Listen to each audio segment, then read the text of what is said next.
Welcome back to another TS Tera Plays Tera video. Alright, and for today's video, I'm going to be getting into the Valkyteq 2.2 patch notes. And all I have to say is, get ready, because there is some awesome, amazing stuff coming to Valkyteq inside of this patch. If you've not tried Valkyteq, certainly go and do it now. So, the first thing is some of the leaderboard changes. So, they've removed the mid and high tier dungeons from that, which means that the items you used to get from like champion trophies and the loot is now in the respective dungeons. Also, Dreadspire has been added, but the leaderboard rewards will be added in a later patch. Now, let's get into exact notes of Dreadspire. Dreadspire is remaining as a top tier dungeon. The lower floors will be balanced for HO plus 0, while the upper floors will require you to have HO plus 6 and above. The loot inside of Dreadspire are as follows. All floors are dropping enchanting and jewelry upgrade materials, including those phoenix beaks. All floors drop item XP, but you must make sure you have your auto vanguard mods off. If you have auto vanguard mods, you will not receive them. The floors will drop mighty rune stones. All floors have an increased chance to drop random boxes, as well as temporary etching tokens, but floors 8, 9, and 10 will have an increased drop rate of those. Those will give you the same etchings as usual, but instead they are a 7-day instead of like lifetime, but the prices are lower compared to the normals Titan powders. Floors 8, 9, and 10 will drop Titan Powders 4, as well as floor 10 has a chance to drop an Ancient Mighty token. I have to say, I am super happy Dreadspire has been added. That has got to be one of my most favorite dungeons, and I love Chandra Manaya. Also, if you want to see some amazing gameplay of Dreadspire, go over to Twitch and check out Tera Europe. Alright. Now let's get into some dungeon changes. The dungeon drop materials have been reworked for Heroic Oath gear now, and we'll get into this in a bit later why. But low and mid dungeons, the stats will be according to everyone being at Heroic Oath. But don't worry, if you're like, oh, then everyone can just run low dungeons. No, that's not how it's gonna work. With these dungeons, and now everyone's starting at 457 and all dungeons being 457, their difficulties are going to reflect being a low dungeon versus a high dungeon. And the reason you'll want to do the high dungeons is because the high dungeons are going to drop way more loot than the low tier dungeons. So basically, if you want to be casual, you want to grab a few AIs, go ahead and go into the low dungeon and grind it out.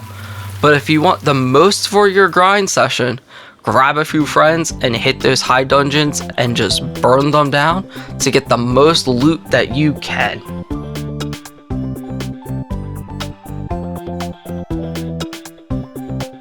Now, the next thing I want to cover in this patch note is more of the loot adjustment.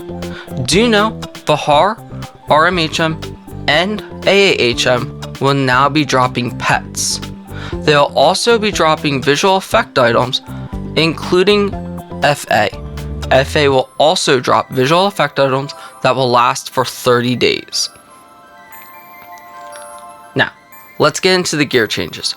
You've been hearing me say that everyone's starting with Heroic Oath. Well, that's right. Now, when you start the game, everyone will now start with Heroic Oath plus 0 gear. So, this is why I say if you haven't played Valkyteq, definitely go ahead. If you're not in the Discord, join the Discord and look for our code, and you'll get plus 6 Heroic Oath gear. So be on the lookout for that. Stepstone Farmlands has also had a slight change. They've added a few plain stone nodes to each area, as well as they've added the missing node items to the lock stepstone stash. So you should be able to get those now to open up those secret stashes. Alright, some miscellaneous changes that have been added. The devs have updated the Ace Metal Shop. They've removed all milestones under item level 469. Do you know though that item level 469 milestone item XP bonus has been reduced to 20%. The item XP from Vanguard quest though has been adjusted accordingly, so all temporary item XP boosters will be more effective now. Some overall bug fixes is that there is a fix of the Discord boost title, now it uses the proper counter, as well as they've added missing item tooltip for new recipes. Next we're going to talk about some of the Brawler DPS changes. Haymaker, the weak spot thrust. Haymaker now will reduce the cooldown of flying kick by 1.5 seconds instead of 0.5 seconds. For Growing Fury, a regular, Rhythmic Blows no longer grants a vibration effect. They increase damage from the back by 35% and increase all damage from 0 to 50%. 1-inch punch has increased by 20%. Rhythmic Blows damage was increased by 200%, and Rampage's damage has been increased by 95%. So Brawlers for DPSing are getting an amazing major boost to damage. And the last thing in this video I want to go over is some of the shop updates. So the devs have added actually 3 new artificial intelligence packs that you can buy. And let's go over what's in all of those.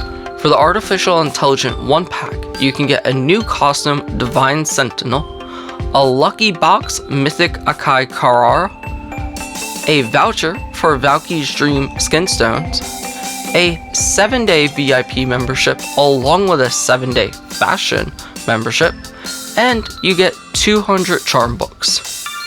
For the Intelligence 2 pack, you also get the Divine Sentinel costume, you get the partner, as well as you now get a visual effect digital blue with a limited Cybercat headset. You still get the Valky's Dream Skin Stone, along with, instead of a 7-day, you now get a 15-day VIP and fashion membership, as well as 200 charm books. And for the 3rd Artificial Intelligence pack, you still get your Divine Sentient and your partner, along with the digital blue Cybercat headset. You get the Valky Dream Skin Stone, along with a Valky's Jewel hairstyle. You still get a 15-day VIP, as well as the 15-day fashion. You get also a riding skill, Legendary Rainbow. Along with, you still get the 200 charm books. And that is the end of all the patch notes. If you have any questions, go ahead and ask in the comments section. I will be linking the Discord, as well as I will link Tera Europe's Twitch, along with my own Twitch. If you want some of those amazing rewards, you always can go to TSTera at Twitch, and I'll be streaming Valkyteq every Wednesday from 4 to 8 p.m. Eastern Time. Within that, I hope you've enjoyed. If you have, go ahead and subscribe if you want to see more content like this. If you like the video, go ahead and hit that like button. And I hope to see you in Valkyria, gamers.